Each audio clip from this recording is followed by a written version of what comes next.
Vítajte pri strednodobom výhľade na DAX, čo je vlastne pokračovaním prvého videa, kde som sa zaoberal tým, kde by sa DAX mohol zastaviť, kde by sa mohol zastaviť jeho rast.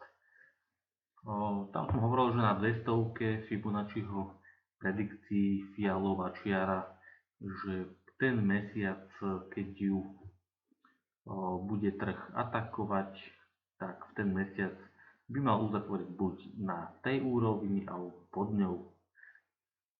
To, ako pôjdeme vyššie, nevedel vtedy ešte nikto.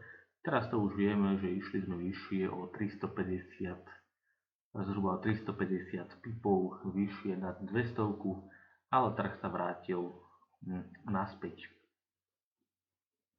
Poďme sa teraz pozrieť na to, čo je dôležité.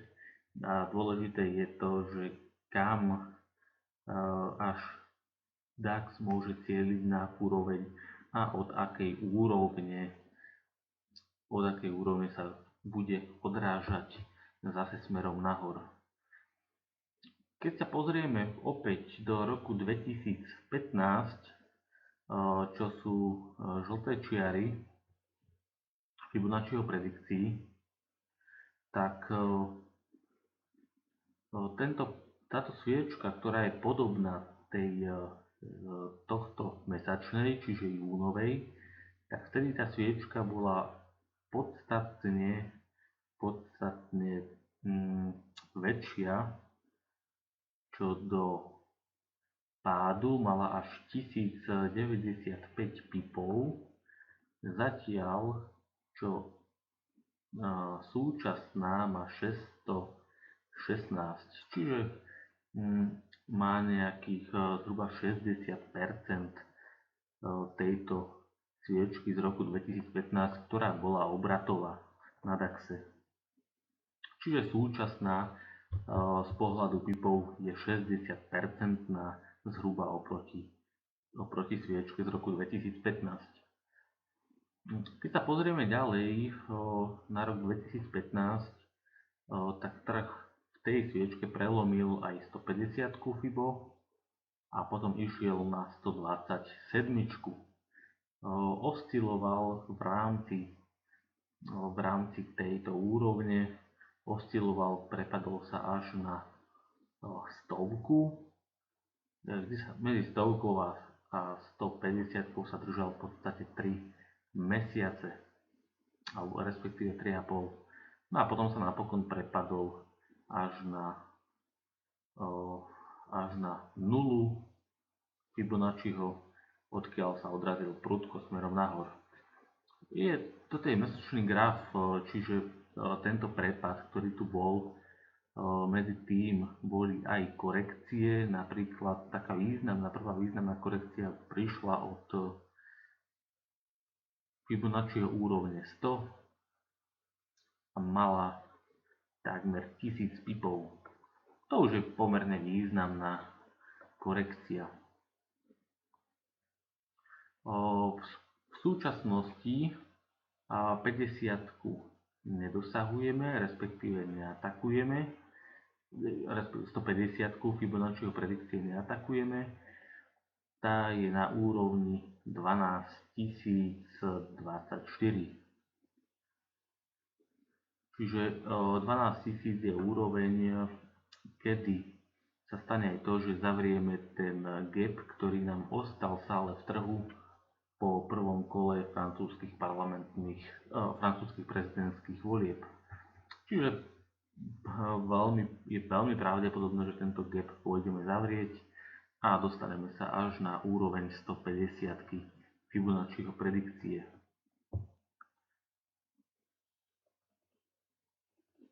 Na tých 12 000 sa zrejme trh pôjde pozrieť, alebo sa zastaví tesne pred 12 000.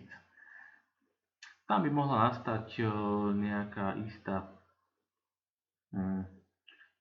korekcia na 12 000. Ďalšia úroveň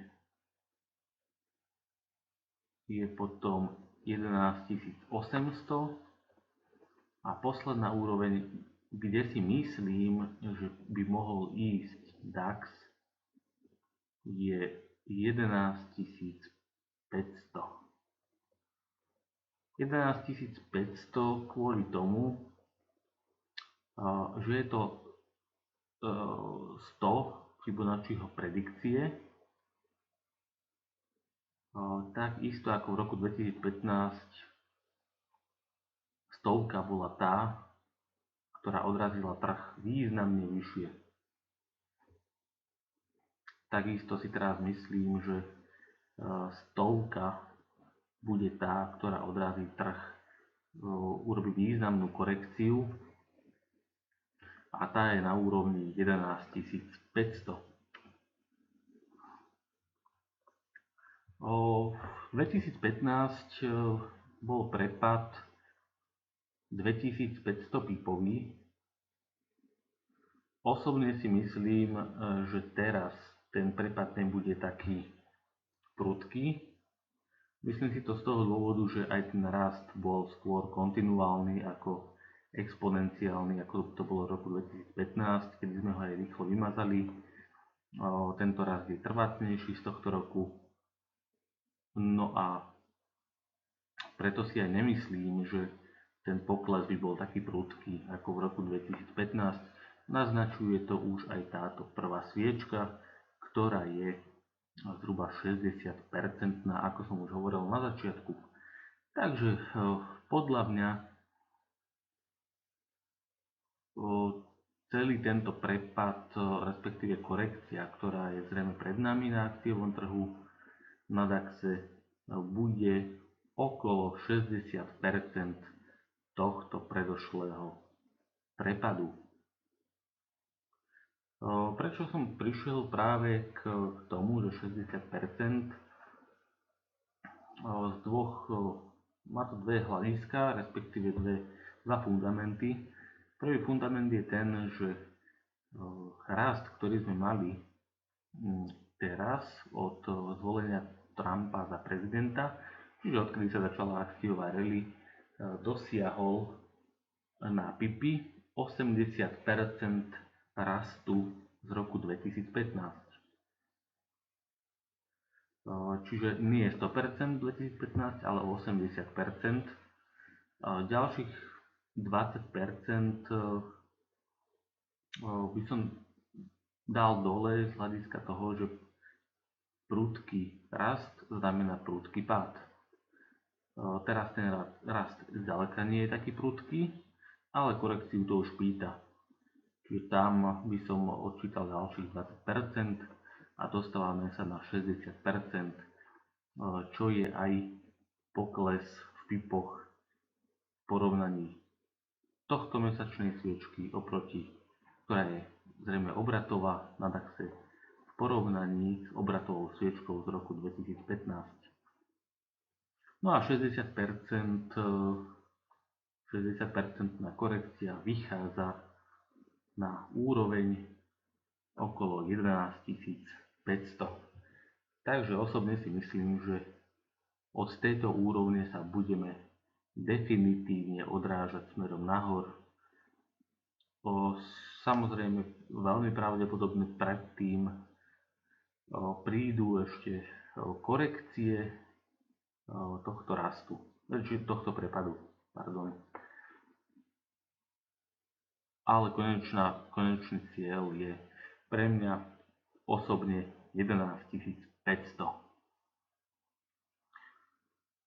Takže toľko strednodobý výhľad na DAX a na to, kam by trh mohol cieliť.